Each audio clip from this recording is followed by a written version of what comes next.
We begin in Ukraine.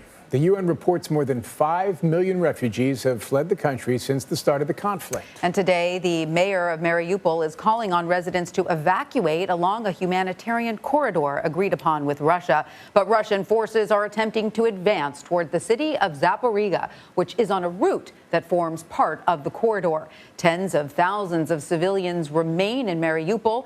Many Ukrainian soldiers and civilians in the port city are trapped inside a steel plant being bombed by Russian forces.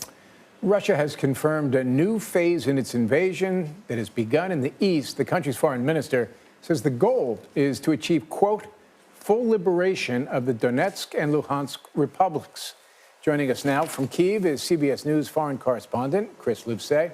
Chris, a couple of questions to start off here. Many humanitarian corridors from Mariupol have previously failed. So can we expect the one today to work? And tell us what the latest is on how those Ukrainians are faring in that steel plant.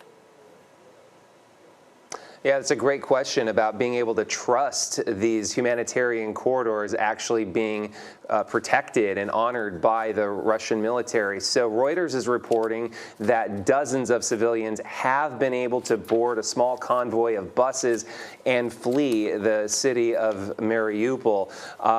That is a small number of people compared to the 6,000 they were hoping to get out of the city today. That's according to the city council of Mariupol, so we'll keep you posted on that. But you're right, the big question is, will they be safe? In the past, in Mariupol, Russian soldiers have fired upon these supposedly safe pathways out of the city for civilians. You have to keep in mind, this is a city that's been under siege for weeks. The very same soldiers had been trapping the civilians in the city. Many of them died not from shrapnel or from gunshot wounds, but from starvation and lack of water. So how they can trust the soldiers today, I mean, frankly, they don't have much trust in them, but they don't have much else to depend on. As far as that steel mill is concerned, the scene continues to grow more and more apocalyptic. Yet another ultimatum, another deadline has come and gone for those soldiers to surrender or die. The soldiers who are holed up inside of there. In fact, they've pleaded to the international community to put pressure on Russia to let them leave because they feel like they're utterly trapped. They say they're outnumbered 10-1.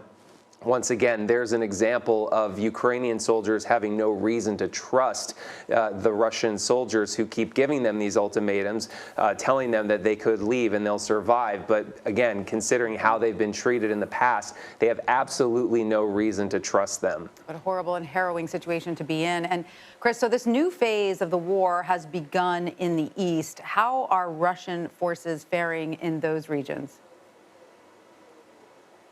Well, it's too soon to tell. I mean, we do know that they have launched a full-out invasion, a full-out offensive, stretching the front line, which is sort of a boomerang shape across eastern Ukraine, stretching about 300 miles. So it's really big, and it's to be determined how effective it's going to be. Now, Russia being in this part of Ukraine does offer them some advantages that they haven't had up until now because eastern Ukraine is right on the border with Russia. So it gives Russia shorter supply lines. One of the main reasons they were bogged down here in Kyiv and in northern Ukraine was because those supply lines were so long. You remember that those images of that long convoy of Russian military not getting anywhere. They were bogged down in the sludge, in the mud, and it was just such a vast distance. They weren't able to resupply their soldiers quickly enough. Theoretically, they won't have that same problem going into this part of the conflict. Another advantage it gives them is it's much more of an open warfare type of scenario, whereas here in Kyiv and in the surrounding area, it was urban conflict. So imagine a suburb situation similar to what we have in the United States, where you have houses, you have subdivisions, you have a business area, all of these things offering places for Ukrainian soldiers to hide and pop up with those Javelin missile launchers, those anti-tank weapons that have been so effective up until now.